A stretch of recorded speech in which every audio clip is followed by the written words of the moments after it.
అందరికీ నమస్కారం. అమ్మ మాట అమ్మాయి బాట ఛానల్కి స్వాగతం. కథ చెప్పుకుందామా? ఫలించే కలలు, బేతాళ కథలు.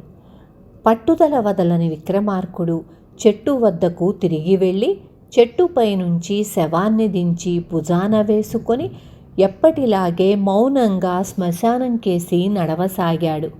అప్పుడు శవంలోని బేతాళుడు, రాజా, ఈ అర్ధరాత్రి వేళ నువ్వు పడుతున్న శ్రమ చూస్తుంటే నిజంగా నువ్వు అసహాయ సూర్యుడివన్న నమ్మకం కలుగుతున్నది.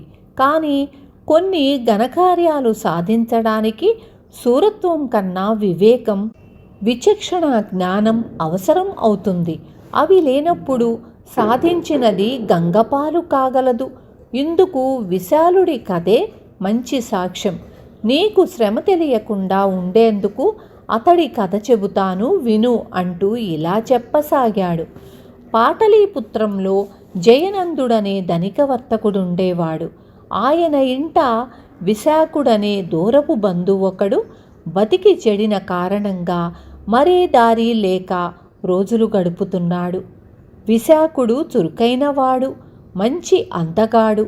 కాలం కలిసి రాకపోవడం వల్ల జయనందుడింట సేవకుడిలా బతకవలసి వచ్చింది. తన దురదృష్టాన్ని నిందించుకుంటూ అతడెప్పుడూ లోపల కుమిలిపోయేవాడు. అతడి ధ్యాస ఎప్పుడూ తాను జయనందుడంతటి ధనవంతుడు ఎలా కాగలనా అన్న విషయం మీదే ఉండేది. అందుచేత అతడు లేనిపోనివి ఏవో గొప్పగా ఊహించుకుంటూ పగటి కలలు కనేవాడు. ఒకనాటి మధ్యాహ్నం వేళ విశాఖుడు ఇంట్లో తీరిగ్గా కూర్చొని కునికిపాట్లు పడుతున్నాడు. ఆ సమయంలో అతడికొక కల వచ్చింది. అందులో అతడు జయనందుడి కన్నా తాను గొప్ప ధనవంతుడైనట్లు, ఆస్తిపాస్తులు పోగొట్టుకొని బికారి అయిన జయనందుడే తనకు సేవకుడైనట్టు కలగని ఆ మైకంలో, ఒరే జయనందా, ఎక్కడ చచ్చావురా, ఇటురా అంటూ పైకి గట్టిగా కేకవేశాడు. విశాఖుడి దురదృష్టవశాత్తు ఆ సమయంలో జయనందుడు సమీపంలోనే ఉన్నాడు. ఆయన అతడి మాటలు విని మండిపడి నిద్రలేపి 4 తన్ని వీధిలోకి నెట్టేశాడు. ఇది చూసి జయనందుడి బంధుజనం, దాసదాసీలు విశాఖుణ్ణి గేలి చేస్తూ నవ్వసాగారు. ఆ అవమానం భరించలేక అతడు పాటలీపుత్రాన్ని వదిలి ఒక అరణ్య మార్గం పట్టి నడవసాగాడు. విశాఖుడు అరణ్యంలో కొంత దూరం వెళ్ళాక ఒకచోట తపోనిష్టలో ఉన్న ముని ఒకడు కనిపించాడు. అతడు మునికి సాష్టాంగపడి అలాగే ఉండిపోయాడు. ముని కళ్ళు తెరిచి విశాఖుణ్ణి చూసి, నాయనా, నా వలన కావలసిందేదైనా ఉన్నదా అని అడిగారు. విశాఖుడు మునికి జరిగిందంతా చెప్పి, మహాత్మా, నాకు జయనందుడు దాసోహం అనేటట్టు వరం అనుగ్రహించండి అని కోరాడు. ముని ఒక్కసారి తన దివ్య దృష్టితో జయనందుడి పూర్వాపరాలన్నీ చూసి తెలుసుకొని విశాఖుడితో, ఆ జయనందుడు శ్రమించి తన శక్తియుక్తుల వల్ల అంత ధనికుడయ్యాడు. నువ్వు ఏ శ్రమ లేకుండానే అంతటి ధనవంతుడివి కావాలని కలలు కంటున్నావు. నిద్రా సమయంలో కలలు రావడం ఎంత సహజమో, కలలో కనిపించిన ప్రతిదీ నిజం కాకపోవటం కూడా అంత సహజం. ఈనాటి నుంచి నువ్వు స్వశక్తితో పైకి వచ్చేందుకు ప్రయత్నించు అన్నాడు. ముని చెప్పిన హితవు విని విశాలుడు నీరసపడిపోయి, మహాత్మా, తమరు చెప్పిన దాంట్లో కొత్తదనం ఏమీ లేదు. అందరూ చెప్పేవే. తమకైనా మహిమలుంటే నేను కనే కలలు నిజమయ్యేటట్లు అనుగ్రహించండి అన్నాడు. ముని మందహాసం చేసి, అది చాలా స్వల్ప విషయం.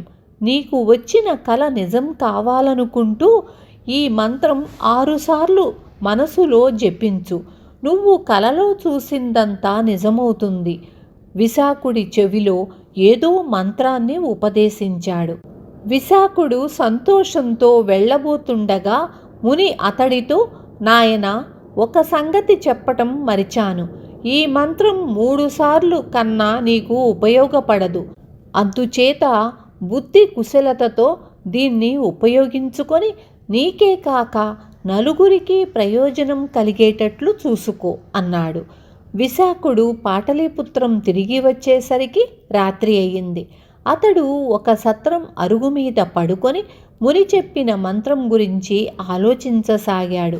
కొద్దిసేపటిలో అతడికి నిద్ర పట్టింది.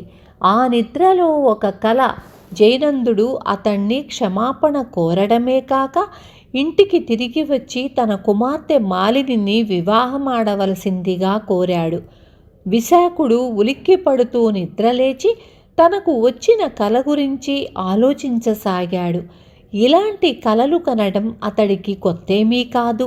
అయినా మంత్ర ప్రభావాన్ని పరీక్షించడానికి ఇంతకన్నా మంచి అవకాశం ఏముంటుంది? ఇలా అనుకుని విశాఖుడు మనసులో మంత్రాన్ని 6 సార్లు జపించి నిద్రమత్తు ఇంకా వదలనందున తిరిగి కళ్ళు మూసుకున్నాడు. అంతే, కొద్దిసేపటికల్లా దాపున ఏదో అలికిడి కావటంతో అతడు లేచి కూర్చున్నాడు. అతడి ఆశ్చర్యం అంతా ఇంతా కాదు. ఎదురుగా జయనందుడు తన పరివారంతో పాటు మేళ తాళ వాద్యగాళ్లతో నిలబడి ఉన్నాడు. విశాఖుడు ఇంకా తన ఆశ్చర్యం నుంచి తేరుకునే లోపల జయనందుడు అతడితో, బాబు, జరిగింది మరచిపోయి ఇంటికి తిరిగిరా. ఇంతకు కొద్ది క్షణాల ముందే కులదేవత నాకు కలలో ప్రత్యక్షమై నువ్వు ఎక్కడ ఉన్నది చెప్పింది. అంతేకాక వెంటనే పోయి సకల మర్యాదలతో తీసుకువచ్చి అల్లుడుగా చేసుకోమని ఆజ్ఞాపించింది అన్నాడు. విశాఖుడు రానంటూ కాస్త బెట్టు చేసి జయనందుడు ఎంతో ప్రాధేయపడ్డాక అతడి వెంట వెళ్ళాడు. వారం తిరగకుండానే జయనందుడు తన కుమార్తెను విశాఖుడికిచ్చి వైభవంగా వివాహం జరిపించాడు. అయితే విశాఖుడికి మామగారింట అనుకోని కొన్ని ఇబ్బందులు ఎదురవసాగాయి. అతడు తమ పంచన సేవకుడిగా ఒకప్పుడు బ్రతికాడన్న చులకన భావాన్ని అతడి భావమరుదులు మరిచిపోలేకపోతున్నారు. దాసదాసీలు కూడా హఠాత్తుగా అతడికి పట్టిన అదృష్టం చూసి అసూయపడసాగారు. ఇదంతా గమనిస్తున్న జయనందుడు ఒకనాడు విశాఖుడితో, నలుగురు నువ్వు నా అల్లుడివనుకోవటం కన్నా నేను మీ మావగారినని చెప్పుకోవడం నాకు మరింత సంతోష కారణమవుతుంది. నీకు కావలసినంత ధనమిస్తాను. సొంతంగా ఏదైనా మంచి వ్యాపారం ప్రారంభించి త్వరలో నన్ను మించిన వాడివికా అన్నాడు. ఇందుకు విశాఖుడు ఒప్పుకున్నాడు.